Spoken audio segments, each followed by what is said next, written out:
ગુજરાતમાં વાવાઝોડા સાથે વરસાદ. હવામાન વિભાગની આગાહી વચ્ચે ગુજરાતમાં તોફાની પવન અને વીજળીના કડાકા સાથે પ્રી મોન્સૂન વરસાદ શરૂ થયો છે. અમદાવાદ, વડોદરા અને દક્ષિણ ગુજરાતમાં 50 થી 60 કિમીની ઝડપે ફૂંકાયેલા વાવાઝોડાને કારણે વૃક્ષો અને સોલાર પેનલો ઉડી હતી. દાહોદમાં મહાકાય સાઇન બોર્ડ ધરાશાયી થતા એક વૃદ્ધનું મોત થયું છે અને 2 લોકો ઇજાગ્રસ્ત થયા છે. તંત્ર દ્વારા આગામી 4 દિવસ ભારે વરસાદની આગાહી કરવામાં આવી છે.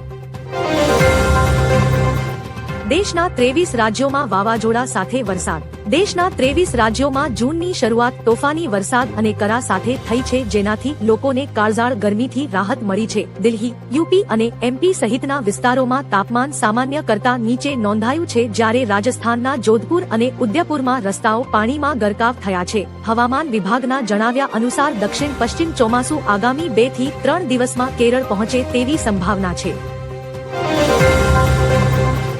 સવારમાં સારા સમાચાર. હવામાન વિભાગના જણાવ્યા અનુસાર આગામી 2 થી 3 દિવસમાં ચોમાસું કેરળ અને તમિલનાડુના કેટલાક ભાગોમાં પ્રવેશ કરશે. આ ઉપરાંત દિલ્હી અને યુપી સહિતના અનેક રાજ્યોમાં 5 જૂન સુધી વાવાઝોડા સાથે વરસાદની પ્રક્રિયા ચાલુ રહેશે, જેનાથી લોકોને કાળઝાળ ગરમી અને લૂમાંથી મોટી રાહત મળશે. જો કે આ સમયગાળા દરમિયાન વીજળી પડવાની સંભાવના હોવાથી લોકોને સાવચેતી રાખવા સલાહ આપવામાં આવી છે. અડધી રાત્રે ગુજરાત સરકારનો મોટો નિર્ણય. ગુજરાતમાં સાયબર ક્રાઇમ અને ડિજિટલ છેતરપિંડી આચરતી ગેંગને નાથવા રાજ્ય સરકારે મોટો નિર્ણય લીધો છે. ગૃહ રાજ્યમંત્રી હર્ષ સંઘવીએ મોડી રાત્રે તમામ ઉચ્ચ પોલીસ અધિકારીઓ સાથે ઇમરજન્સી હાઈલેવલ બેઠક યોજી હતી. આ બેઠક બાદ આજથી એટલે કે 2 જૂન 2026 થી સમગ્ર રાજ્યમાં ઓપરેશન મ્યુલ હન્ટ 2 લોન્ચ કરાયું છે. મ્યુલ એકાઉન્ટ ધારકો અને સાયબર ગુનેગારો વિરુદ્ધ સર્જિકલ સ્ટ્રાઇકના આદેશ અપાયા છે. વાવ, થરાદમાં ભારે પવન અને વરસાદના કારણે 3 લોકોના મોત. વાવ, થરાદ અને ભાભર પંથકમાં મોડી રાત્રે વાવાઝોડા અને ભારે વરસાદે તબાહી મચાવી છે. અલગ દુર્ઘટનાઓમાં 3 લોકોના મોત થતા સમગ્ર વિસ્તારમાં શોક છવાયો છે. વાવના માડકા ગામે તેજ પવનથી પશુઓનો શેડ તૂટી પડતા લોખંડનો એંગલ વાગવાથી ભગવાનભાઈ પટેલનું મોત થયું હતું, જ્યારે થરાદના જામપુર ગામે ગાજવીજ દરમિયાન ધનીબેન કટારિયા પર વીજળી પડતા તેમનું ઘટના સ્થળે જ મોત નીપજ્યું હતું. બાબ અલ મંદેબ સ્ટ્રેટ પણ થશે બંધ. હોર્મુઝ સ્ટ્રેટ પર ચાલી રહેલી નાકેબંધી વચ્ચે હવે ઈરાને સંકેત આપ્યા છે કે તે વિશ્વના સૌથી મહત્વપૂર્ણ દરિયાઈ માર્ગોમાંથી એક એવા બાબ અલ મંદેબ સ્ટ્રેટને પણ બંધ કરી શકે છે. જો આ વ્યૂહાત્મક રસ્તો બંધ થશે તો પહેલેથી જ વૈશ્વિક તેલ અને ગેસ સપ્લાયની તંગીનો સામનો કરી રહેલા વિશ્વમાં મોટો હાહાકાર મચી જશે. આ અવરોધને કારણે આંતરરાષ્ટ્રીય બજારમાં ક્રૂડ ઓઇલની કિંમતો આકાશે આંબી શકે છે. દેશના 23 રાજ્યોમાં વાવાઝોડા સાથે વરસાદ. દેશના 23 રાજ્યોમાં જૂનની શરૂઆત તોફાની વરસાદ અને કરા સાથે થઈ છે, જેનાથી લોકોને કાળઝાળ ગરમીથી રાહત મળી છે. દિલ્હી, યુપી અને એમપી સહિતના વિસ્તારોમાં તાપમાન સામાન્ય કરતા નીચે નોંધાયું છે, જ્યારે રાજસ્થાનના જોધપુર અને ઉદયપુરમાં રસ્તાઓ પાણીમાં ગરકાવ થયા છે. હવામાન વિભાગના જણાવ્યા અનુસાર દક્ષિણ પશ્ચિમ ચોમાસું આગામી 2 થી 3 દિવસમાં કેરળ પહોંચે તેવી સંભાવના છે.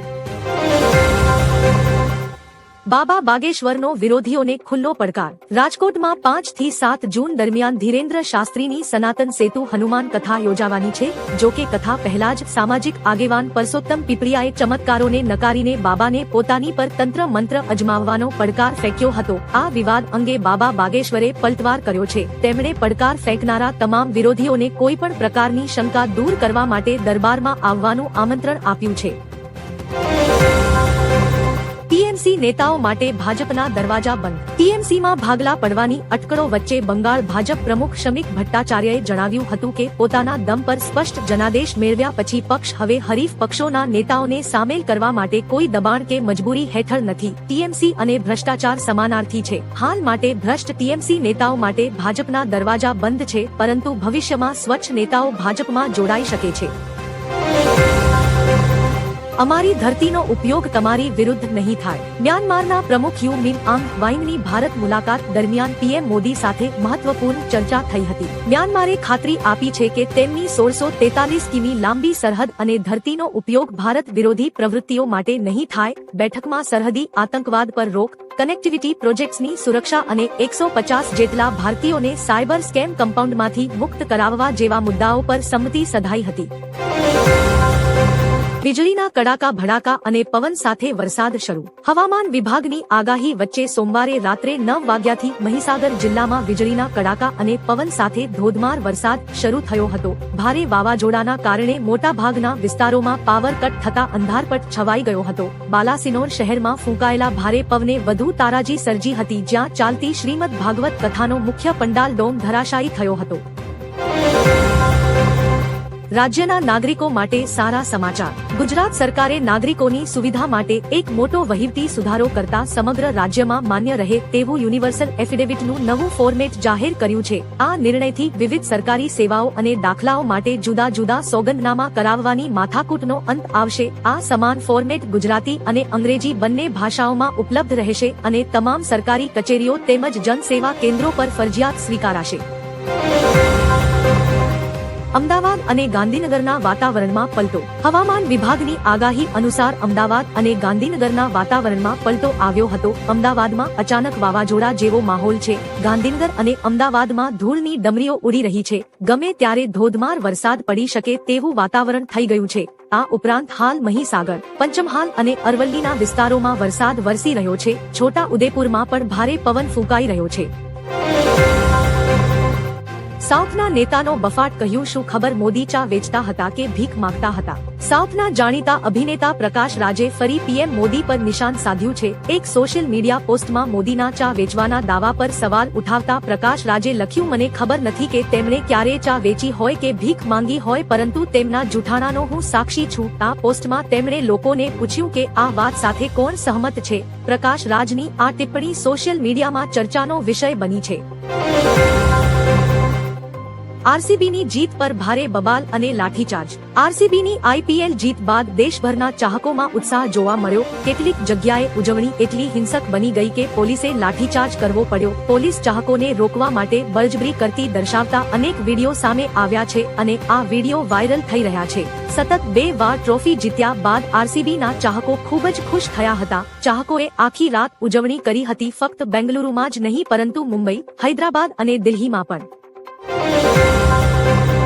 ફરી યુદ્ધ શરૂ. ઈરાને સોમવારે સવારે કુવૈત પર મોટો હુમલો કરીને મિસાઇલો અને ડ્રોનનો મારો ચલાવ્યો છે, જેથી સમગ્ર દેશમાં યુદ્ધના સાયરન વાગવા લાગ્યા છે. કુવૈતની સેનાએ એર ડિફેન્સ સિસ્ટમ એક્ટિવ કરી હુમલાને રોકવા પ્રયાસો શરૂ કર્યા છે.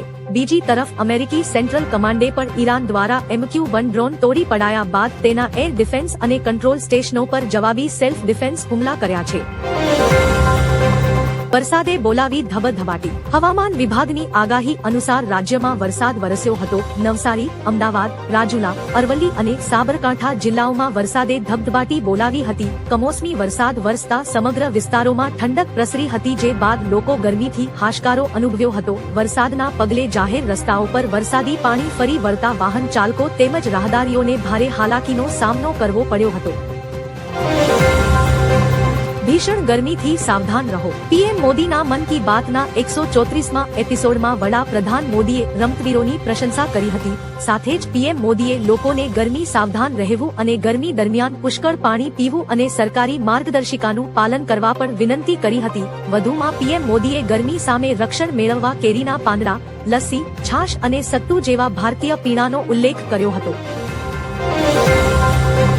મુંબઈ, થાણે અને નવી મુંબઈમાં વરસાદ. શનિવારે સાન્તાક્રુઝમાં લઘુત્તમ તાપમાન 30 ડિગ્રી સેલ્સિયસ નોંધાતા મુંબઈકરોએ રાત્રે પણ અસહ્ય ગરમી વેઠવી પડી હતી. મુંબઈના દાદર, માટુંગા, સાયન, કુર્લા તેમજ નવી મુંબઈ અને થાણેના વિવિધ વિસ્તારોમાં સવારે વાદળછાયા વાતાવરણ વચ્ચે હળવો વરસાદ પડ્યો હતો. હવામાન વિભાગના જણાવ્યા અનુસાર સોમવારે પણ મુંબઈમાં હળવા વરસાદની શક્યતા છે, જ્યારે મંગળવાર માટે વરસાદનું યેલો એલર્ટ જાહેર કરવામાં આવ્યું છે. વસ્તી ગણતરી 2027નો પ્રથમ તબક્કો શરૂ. ગુજરાતમાં આજે 1 જૂન 2026થી દેશની પ્રથમ સંપૂર્ણ ડિજિટલ વસ્તી ગણતરી 2027નો પ્રારંભ થશે. પ્રથમ તબક્કામાં 30 જૂન સુધી ઘર યાદી અને HLO કરાશે, જ્યારે બીજા તબક્કામાં 9 થી 28 ફેબ્રુઆરી 2027 દરમિયાન વસ્તી અને જાતિ ગણતરી હાથ ધરાશે. આ સ્વગણતરી ઝુંબેશમાં રાજ્યપાલ અને મુખ્યમંત્રી સહિત 3.74 લાખથી વધુ નાગરિકો જોડાયા છે. નાગરિકો ટોલ ફ્રી નંબર 1855 અથવા અધિકૃત વેબસાઇટનો સંપર્ક કરી શકે છે. રાજ્ય સરકારનો ઐતિહાસિક નિર્ણય. મુખ્યમંત્રી ભૂપેન્દ્ર પટેલના નેતૃત્વ અને નાણામંત્રી કનુ દેસાઈ તથા રાજ્ય કક્ષાના નાણામંત્રી કમલેશભાઈ પટેલના માર્ગદર્શન હેઠળ રાજ્ય સરકારે મહત્વપૂર્ણ નિર્ણય લીધો છે. બિન આદિજાતિ વિસ્તારોમાં 85 સરકારી માધ્યમિક અને 3 ઉચ્ચતર માધ્યમિક શાળાઓ શરૂ કરવામાં આવશે. આ શાળાઓ માટે શિક્ષણ સહાયક, વહીવટી સહાયક અને સાથી સહાયકની નવી જગ્યાઓ ઊભી કરવા વર્ષ 2026-27 માં 4.43 કરોડની જોગવાઈ કરવામાં આવી છે.